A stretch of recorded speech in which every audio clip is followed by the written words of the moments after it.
China వస్తువులకు warranty ఉండదు, guarantee అసలే ఉండదు. ఇది మనం రెగ్యులర్‌గా వినే మాటే. చిన్న చిన్న గ్యాడ్జెట్స్ అయితే లైట్ తీసుకోవచ్చు. కానీ వందలాది మంది ప్యాసింజర్స్ ప్రయాణించే పబ్లిక్ ట్రాన్స్‌పోర్ట్ బస్సుల్లో చైనా ప్రొడక్ట్స్ పెడితే పరిస్థితి ఏంటి? ఊహించుకుంటేనే భయమేస్తుంది కదూ! ఇప్పుడు సరిగ్గా ఇదే ఇష్యూ తెలంగాణ ఆర్టీసీని నిద్రపోనివ్వడం లేదు. చైనా బ్యాటరీ పేరు వింటేనే ఇప్పుడు టీజీఎస్ ఆర్టీసీ అధికారులు వణికిపోతున్నారు. దాదాపుగా 1000 ఎలక్ట్రిక్ బస్సులను రోడ్లపైకి తెచ్చి గ్రీన్ ఎనర్జీ వైపు అడుగులు వేస్తున్న ఆర్టీసీకి ఇప్పుడు ఆ బస్సులోని మేడ్ ఇన్ చైనా బ్యాటరీలు కంటి మీద కునుకు లేకుండా చేస్తున్నాయి. దీంతో ఆర్టీసీ ఏకంగా 500 ఎలక్ట్రిక్ బస్సులను సర్వీస్ నుంచి నిలిపివేసింది. అసలు ఆర్టీసీ ఈ నిర్ణయం ఎందుకు తీసుకుంది? చైనా బ్యాటరీల వల్ల ఉన్న ప్రమాదం ఏంటి? ఈ స్టోరీలో పూర్తిగా తెలుసుకుందాం.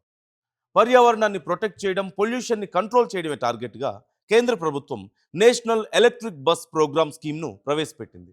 ఈ స్కీమ్ క్రింద తెలంగాణకు భారీగా ఎలక్ట్రిక్ బస్సులు మంజూరయ్యాయి. ఇందులో భాగంగానే ఢిల్లీలోని ఫరీదాబాద్కు చెందిన ప్రముఖ సంస్థ జేబీఎం జై భారత్ మారుతి ఆటో లిమిటెడ్ కంపెనీకి 500 బస్సులను సరఫరా చేసే టెండర్ దక్కింది. దాదాపుగా ఏడాదిన్నర క్రితం ఈ బస్సులు ఆర్టీసీలో అడుగుపెట్టాయి. గ్రాస్ కాస్ట్ కాంట్రాక్ట్ పద్ధతిలో, అంటే అద్దె ప్రతిపాదికన ఈ ఎలక్ట్రిక్ బస్సులను వరంగల్, కరీంనగర్, నల్గొండ, నిజామాబాద్ లాంటి కీలక జిల్లాల్లో తిప్పుతున్నారు. అంతా స్మూత్గా సాగిపోతుంది అనుకుంటున్న టైంలోనే అసలైన షాక్ తగిలింది. గత కొన్ని నెలల వ్యవధిలోనే ఈ బస్సుల్లో వరుసగా 3 ప్రమాదాలు జరిగాయి. కొన్ని నెలల క్రితం ఒక బస్సులో నిప్పంటుకోగా ఆ ప్రమాదాన్ని మరోకు ముందే జూన్ 21న మరో బస్సు పూర్తిగా తగలబడి బూడిదైపోయింది. ఈ ఘోర ప్రమాదంపై టెక్నికల్ టీమ్స్ ఇన్వెస్టిగేషన్ చేసి రిపోర్ట్ ఇచ్చేలోపే కేవలం 3 రోజుల క్రితం ఒక బస్సు డిపోలో పార్క్ చేసి ఉండగానే ఉన్నట్లుండి మంటలు చెలరేగి పూర్తిగా కాలిపోయింది. ఇలా వరుసగా 2 భారీ ప్రమాదాలు జరగడం, పైగా ఈ 2 ఘటనల్లోనే మంటలు బ్యాటరీ నుంచే స్టార్ట్ అవ్వడంతో ఆర్టీసీ అధికారులు అలర్ట్ అయ్యారు. ఈ ఎలక్ట్రిక్ బస్సుల్లోని బ్యాటరీలు చాలా ప్రమాదకరంగా మారాయంటూ నిర్ధారణకు వచ్చారు. ప్యాసింజర్స్ ప్రయాణిస్తున్న సమయంలో ఇలాంటి షార్ట్ సర్క్యూట్ లేదా బ్యాటరీ బ్లాస్ట్ జరిగితే ఎంతటి ఘోరం జరుగుతుందో ఊహించడానికి భయమేస్తుంది. అందుకే ఆర్టీసీ 3-4 రోజుల పాటు సుదీర్ఘంగా చర్చలు జరిపి ప్రయాణికుల భద్రతే ఫస్ట్ ప్రయారిటీగా 500 బస్సులను నిలిపివేయాలంటూ నిర్ణయం తీసుకుంది.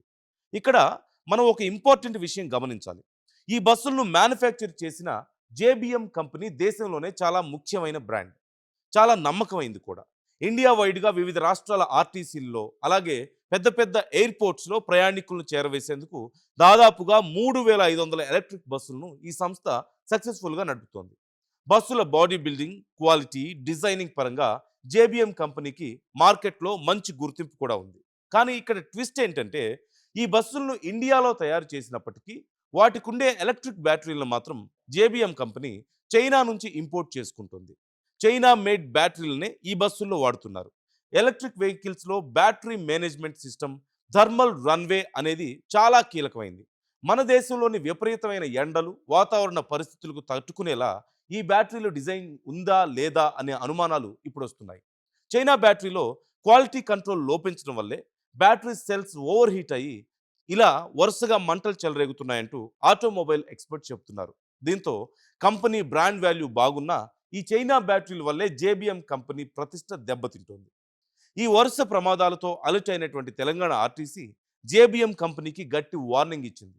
బస్సులు అద్దెకు తీసుకొని నడిపిస్తుండడం వల్ల ప్రయాణికుల ప్రాణాలతో ఆడుకునే హక్కు ఎవరికీ లేదంటూ తేల్చి చెప్పింది. ఈ బస్సులు 100% సేఫ్ అని లిఖితపూర్వక హామీ ఇచ్చేంత వరకు రాష్ట్ర వ్యాప్తంగా ఉన్న మొత్తం 500 జేబీఎం కంపెనీ బస్సులను డిపోలకే పరిమితం చేయాలంటూ ఆర్డర్స్ పాస్ చేసింది. గురువారం నుంచే ఈ బస్సులన్నీ డిపోల్లోనే లాక్ అయిపోయాయి. అయితే ఈ బస్సులను మళ్లీ రోడ్డుపైకి తీసుకురావాలంటే ఆర్టీసీ జేబీఎం కంపెనీకి 3 మేజర్ కండిషన్స్ పెట్టింది. అందులో ఫస్ట్ కండిషన్, ప్రస్తుతం జరుగుతున్న ప్రమాదాలకు బ్యాటరీలు కాలిపోవడానికి గల అసలు టెక్నికల్ రీజన్ ఏంటో స్పష్టంగా రిపోర్ట్ ఇవ్వాలి. దీనికి పర్మనెంట్ సొల్యూషన్ ఏం తీసుకోబోతున్నారో క్లియర్గా ఎక్స్ప్లెయిన్ చేయాలి. ఇక సెకండ్ కండిషన్, హైదరాబాద్లోని ఆర్టీసీ ప్రధాన కార్యాలయమైన బస్ భవన్లో ఒక స్పెషల్ కమాండ్ కంట్రోల్ సెంటర్ను జేబీఎం కంపెనీ తన సొంత ఖర్చులతో ఏర్పాటు చేయాలి.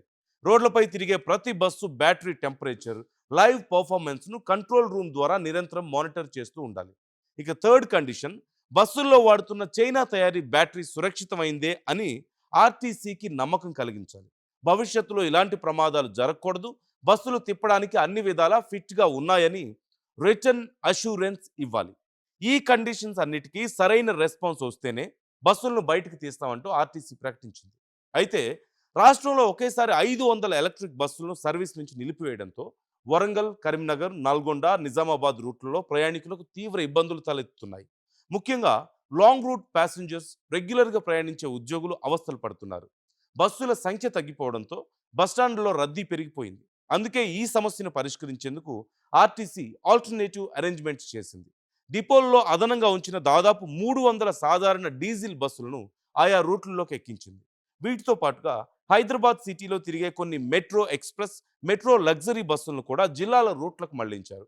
కానీ 500 బస్సుల కొరతను కేవలం 300 బస్సులతో రీప్లేస్ చేయడం అంత ఈజీ కాదు కదా! దీనివల్ల ఆర్టీసీ షెడ్యూల్స్ కొంతవరకు దెబ్బతిన్నాయి. పబ్లిక్ నుంచి డిమాండ్ విపరీతంగా ఉండడంతో వీలైనంత త్వరగా మరికొన్ని కొత్త డీజిల్ లేదా ఇతర సురక్షితమైన ప్రైవేట్ బస్సులను అద్దెకు తీసుకొని సర్వీసులను పూర్తిగా రీస్టోర్ చేసేందుకు అధికారులు చర్యలు తీసుకుంటున్నారు. ఏది ఏమైనా ప్రయాణికులకు కొంచెం ఇబ్బంది కలిగినా ప్రాణాల కంటే ఏది ఎక్కువ కాదు కాబట్టి ఆర్టీసీ తీసుకున్న ఈ డెసిషన్ను పబ్లిక్ స్వాగతిస్తున్నారు. ఈ మొత్తం ఇష్యూ తెలిసిన తర్వాత జేబీఎం కంపెనీ కూడా వెంటనే రెస్పాండ్ అయింది. కంపెనీకి చెందిన హై లెవెల్ టెక్నికల్ టీమ్స్తో పాటు ఆ బ్యాటరీలను మ్యానుఫ్యాక్చర్ చేసిన చైనా కంపెనీ ప్రతినిధులు కూడా ఆల్రెడీ తెలంగాణకు చేరుకున్నారు.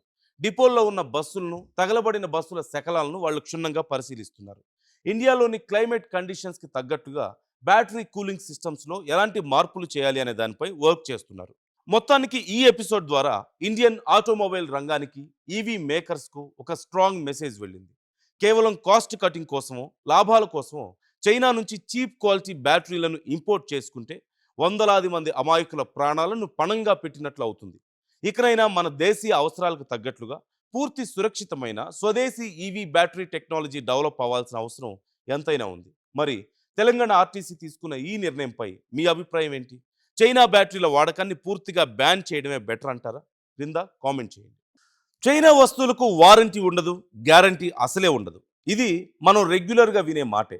చిన్న చిన్న గ్యాడ్జెట్స్ అయితే లైట్ తీసుకోవచ్చు, కానీ వందలాది మంది ప్యాసింజర్స్ ప్రయాణించే పబ్లిక్ ట్రాన్స్పోర్ట్ బస్సుల్లో చైనా ప్రొడక్ట్స్ పెడితే పరిస్థితి ఏంటి? ఊహించుకుంటేనే భయం వేస్తుంది కదూ. ఇప్పుడు సరిగ్గా ఇదే ఇష్యూ తెలంగాణ ఆర్టీసీని నిద్రపోనివ్వడం లేదు. చైనా బ్యాటరీ పేరు వింటేనే ఇప్పుడు టీజీఎస్ ఆర్టీసీ అధికారులు వణికిపోతున్నారు. దాదాపుగా 1000 ఎలక్ట్రిక్ బస్సులను రోడ్లపైకి తెచ్చి గ్రీన్ ఎనర్జీ వైపు అడుగులు వేస్తున్న ఆర్టీసీకి ఇప్పుడు ఆ బస్సులోని మేడ్ ఇన్ చైనా బ్యాటరీలు కంటి మీద కునుకు లేకుండా చేస్తున్నాయి.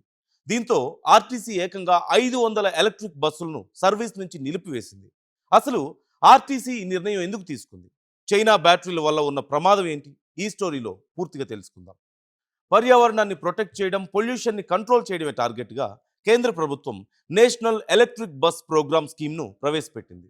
ఈ స్కీమ్ క్రింద తెలంగాణకు భారీగా ఎలక్ట్రిక్ బస్సులు మంజూరయ్యాయి. ఇందులో భాగంగానే ఢిల్లీలోని ఫరీదాబాద్కు చెందిన ప్రముఖ సంస్థ జేబీఎం, జై భారత్ మారుతి ఆటో లిమిటెడ్ కంపెనీకి 500 బస్సులను సరఫరా చేసే టెండర్ దక్కింది. దాదాపుగా ఏడాదిన్నర క్రితం ఈ బస్సులు ఆర్టీసీలో అడుగుపెట్టాయి. గ్రాస్ కాస్ట్ కాంట్రాక్ట్ పద్ధతిలో, అంటే అద్దె ప్రతిపాదికన ఈ ఎలక్ట్రిక్ బస్సులను వరంగల్, కరీంనగర్, నల్గొండ, నిజామాబాద్ లాంటి కీలక జిల్లాల్లో తిప్పుతున్నారు. అంతా స్మూత్గా సాగిపోతుంది అనుకుంటున్న టైంలోనే అసలైన షాక్ తగిలింది. గత కొన్ని నెలల వ్యవధిలోనే ఈ బస్సుల్లో వరుసగా 3 ప్రమాదాలు జరిగాయి. కొన్ని నెలల క్రితం ఒక బస్సులో నిప్పంటుకోగా ఆ ప్రమాదాన్ని మరోకు ముందే జూన్ 21న మరో బస్సు పూర్తిగా తగలబడి బూడిదైపోయింది. ఈ ఘోర ప్రమాదంపై టెక్నికల్ టీమ్స్ ఇన్వెస్టిగేషన్ చేసి రిపోర్ట్ ఇచ్చేలోపే కేవలం 3 రోజుల క్రితం ఒక బస్సు డిపోలో పార్క్ చేసి ఉండగానే ఉన్నట్లుండి మంటలు చెలరేగి పూర్తిగా కాలిపోయింది. ఇలా వరుసగా 2 భారీ ప్రమాదాలు జరగడం, పైగా ఈ 2 ఘటనల్లోనే మంటలు బ్యాటరీ నుంచే స్టార్ట్ అవ్వడంతో ఆర్టీసీ అధికారులు అలర్ట్ అయ్యారు. ఈ ఎలక్ట్రిక్ బస్సుల్లోని బ్యాటరీలు చాలా ప్రమాదకరంగా మారాయంటూ నిర్ధారణకు వచ్చారు. ప్యాసింజర్స్ ప్రయాణిస్తున్న సమయంలో ఇలాంటి షార్ట్ సర్క్యూట్ లేదా బ్యాటరీ బ్లాస్ట్ జరిగితే ఎంతటి ఘోరం జరుగుతుందో ఊహించడానికి భయం వేస్తుంది. అందుకే ఆర్టీసీ 3-4 రోజుల పాటు సుదీర్ఘంగా చర్చలు జరిపి ప్రయాణికుల భద్రతే ఫస్ట్ ప్రయారిటీగా 500 బస్సులను నిలిపివేయాలంటూ నిర్ణయం తీసుకుంది. ఇక్కడ మనం ఒక ఇంపార్టెంట్ విషయం గమనించాలి. ఈ బస్సులను మ్యానుఫ్యాక్చర్ చేసిన జేబీఎం కంపెనీ దేశంలోనే చాలా ముఖ్యమైన బ్రాండ్, చాలా నమ్మకమైంది కూడా. ఇండియా వైడ్గా వివిధ రాష్ట్రాల ఆర్టీసీల్లో, అలాగే పెద్ద పెద్ద ఎయిర్పోర్ట్స్లో ప్రయాణికులను చేరవేసేందుకు దాదాపుగా 3500 ఎలక్ట్రిక్ బస్సులను ఈ సంస్థ సక్సెస్ఫుల్గా నడుపుతోంది. బస్సుల బాడీ బిల్డింగ్, క్వాలిటీ, డిజైనింగ్ పరంగా జేబీఎం కంపెనీకి మార్కెట్లో మంచి గుర్తింపు కూడా ఉంది.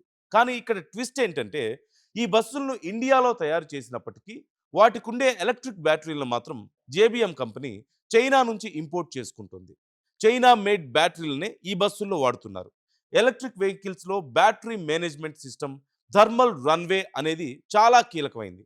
మన దేశంలోని విపరీతమైన ఎండలు, వాతావరణ పరిస్థితులకు తట్టుకునేలా ఈ బ్యాటరీలో డిజైన్ ఉందా లేదా అనే అనుమానాలు ఇప్పుడు వస్తున్నాయి. చైనా బ్యాటరీలో క్వాలిటీ కంట్రోల్ లోపించడం వల్లే బ్యాటరీ సెల్స్ ఓవర్ హీట్ అయ్యి ఇలా వరుసగా మంటలు చెలరేగుతున్నాయంటూ ఆటోమొబైల్ ఎక్స్పర్ట్ చెప్తున్నారు. దీంతో కంపెనీ బ్రాండ్ వాల్యూ బాగున్నా ఈ చైనా బ్యాటరీల వల్లే జేబీఎం కంపెనీ ప్రతిష్ట దెబ్బతింటోంది. ఈ వరుస ప్రమాదాలతో అలర్ట్ అయినటువంటి తెలంగాణ ఆర్టీసీ జేబీఎం కంపెనీకి గట్టి వార్నింగ్ ఇచ్చింది. బస్సులు అద్దెకు తీసుకొని నడిపిస్తుండడం వల్ల ప్రయాణికుల ప్రాణాలతో ఆడుకునే హక్కు ఎవరికీ లేదంటూ తేల్చి చెప్పింది. ఈ బస్సులు 100% సేఫ్ అని లిఖితపూర్వక హామీ ఇచ్చేంత వరకు రాష్ట్ర వ్యాప్తంగా ఉన్న మొత్తం 500 జేబీఎం కంపెనీ బస్సులను డిపోలకే పరిమితం చేయాలంటూ ఆర్డర్స్ పాస్ చేసింది. గురువారం నుంచే ఈ బస్సులన్నీ డిపోల్లోనే లాక్ అయిపోయాయి. అయితే ఈ బస్సులను మళ్లీ రోడ్డుపైకి తీసుకురావాలంటే ఆర్టీసీ జేబీఎం కంపెనీకి 3 మేజర్ కండిషన్స్ పెట్టింది. అందులో ఫస్ట్ కండిషన్, ప్రస్తుతం జరుగుతున్న ప్రమాదాలకు బ్యాటరీలు కాలిపోవడానికి గల అసలు టెక్నికల్ రీజన్ ఏంటో స్పష్టంగా రిపోర్ట్ ఇవ్వాలి. దీనికి పర్మనెంట్ సొల్యూషన్ ఏం తీసుకోబోతున్నారో క్లియర్గా ఎక్స్ప్లెయిన్ చేయాలి. ఇక సెకండ్ కండిషన్, హైదరాబాద్లోని ఆర్టీసీ ప్రధాన కార్యాలయమైన బస్ భవన్లో ఒక స్పెషల్ కమాండ్ కంట్రోల్ సెంటర్ను జేబీఎం కంపెనీ తన సొంత ఖర్చులతో ఏర్పాటు చేయాలి. రోడ్లపై తిరిగే ప్రతి బస్సు బ్యాటరీ టెంపరేచర్, లైవ్ పర్ఫార్మెన్స్ను కంట్రోల్ రూమ్ ద్వారా నిరంతరం మానిటర్ చేస్తూ ఉండాలి. ఇక థర్డ్ కండిషన్, బస్సుల్లో వాడుతున్న చైనా తయారీ బ్యాటరీ సురక్షితమైందే అని ఆర్టీసీకి నమ్మకం కలిగించాలి. భవిష్యత్తులో ఇలాంటి ప్రమాదాలు జరగకూడదు, బస్సులు తిప్పడానికి అన్ని విధాలా ఫిట్గా ఉన్నాయని రిటర్న్ అష్యూరెన్స్ ఇవ్వాలి. ఈ కండిషన్స్ అన్నిటికీ సరైన రెస్పాన్స్ వస్తేనే బస్సులను బయటకు తీస్తామంటూ ఆర్టీసీ ప్రకటించింది. అయితే రాష్ట్రంలో ఒకేసారి 500 ఎలక్ట్రిక్ బస్సులను సర్వీస్ నుంచి నిలిపివేయడంతో వరంగల్, కరీంనగర్, నల్గొండ, నిజామాబాద్ రూట్లలో ప్రయాణికులకు తీవ్ర ఇబ్బందులు తలెత్తుతున్నాయి. ముఖ్యంగా లాంగ్ రూట్ ప్యాసింజర్స్, రెగ్యులర్గా ప్రయాణించే ఉద్యోగులు అవస్థలు పడుతున్నారు. బస్సుల సంఖ్య తగ్గిపోవడంతో బస్టాండ్లో రద్దీ పెరిగిపోయింది. అందుకే ఈ సమస్యను పరిష్కరించేందుకు ఆర్టీసీ ఆల్టర్నేటివ్ అరేంజ్మెంట్స్ చేసింది. డిపోల్లో అదనంగా ఉంచిన దాదాపు 300 సాధారణ డీజిల్ బస్సులను ఆయా రూట్లలోకి ఎక్కించింది. వీటితో పాటుగా హైదరాబాద్ సిటీలో తిరిగే కొన్ని మెట్రో ఎక్స్ప్రెస్, మెట్రో లగ్జరీ బస్సులను కూడా జిల్లాల రూట్లకు మళ్లించారు. కానీ 500 బస్సుల కొరతను కేవలం 300 బస్సులతో రీప్లేస్ చేయడం అంత ఈజీ కాదు కదా. దీనివల్ల ఆర్టీసీ షెడ్యూల్స్ కొంతవరకు దెబ్బతిన్నాయి. పబ్లిక్ నుంచి డిమాండ్ విపరీతంగా ఉండడంతో వీలైనంత త్వరగా మరికొన్ని కొత్త డీజిల్ లేదా ఇతర సురక్షితమైన ప్రైవేట్ బస్సులను అద్దెకు తీసుకొని సర్వీసులను పూర్తిగా రీస్టోర్ చేసేందుకు అధికారులు చర్యలు తీసుకుంటున్నారు. ఏది ఏమైనా ప్రయాణికులకు కొంచెం ఇబ్బంది కలిగినా ప్రాణాల కంటే ఏది ఎక్కువ కాదు కాబట్టి ఆర్టీసీ తీసుకున్న ఈ డెసిషన్ను పబ్లిక్ స్వాగతిస్తున్నారు. ఈ మొత్తం ఇష్యూ తెలిసిన తర్వాత జేబీఎం కంపెనీ కూడా వెంటనే రెస్పాండ్ అయింది. కంపెనీకి చెందిన హై లెవెల్ టెక్నికల్ టీమ్స్తో పాటు ఆ బ్యాటరీలను మ్యానుఫ్యాక్చర్ చేసిన చైనా కంపెనీ ప్రతినిధులు కూడా ఆల్రెడీ తెలంగాణకు చేరుకున్నారు. డిపోల్లో ఉన్న బస్సులను, తగలబడిన బస్సుల శకలాలను వాళ్ళు క్షుణ్ణంగా పరిశీలిస్తున్నారు. ఇండియాలోని క్లైమేట్ కండిషన్స్కి తగ్గట్టుగా బ్యాటరీ కూలింగ్ సిస్టమ్స్లో ఎలాంటి మార్పులు చేయాలి అనే దానిపై వర్క్ చేస్తున్నారు. మొత్తానికి ఈ ఎపిసోడ్ ద్వారా ఇండియన్ ఆటోమొబైల్ రంగానికి, ఈవీ మేకర్స్కు ఒక స్ట్రాంగ్ మెసేజ్ వెళ్ళింది. కేవలం కాస్ట్ కటింగ్ కోసమో, లాభాల కోసమో చైనా నుంచి చీప్ క్వాలిటీ బ్యాటరీలను ఇంపోర్ట్ చేసుకుంటే వందలాది మంది అమాయకుల ప్రాణాలను పణంగా పెట్టినట్లు అవుతుంది. ఇకనైనా మన దేశీయ అవసరాలకు తగ్గట్లుగా పూర్తి సురక్షితమైన స్వదేశీ ఈవీ బ్యాటరీ టెక్నాలజీ డెవలప్ అవ్వాల్సిన అవసరం ఎంతైనా ఉంది. మరి తెలంగాణ ఆర్టీసీ తీసుకున్న ఈ నిర్ణయంపై మీ అభిప్రాయం ఏంటి? చైనా బ్యాటరీల వాడకాన్ని పూర్తిగా బ్యాన్ చేయడమే బెటర్ అంటారా? క్రింద కామెంట్ చేయండి.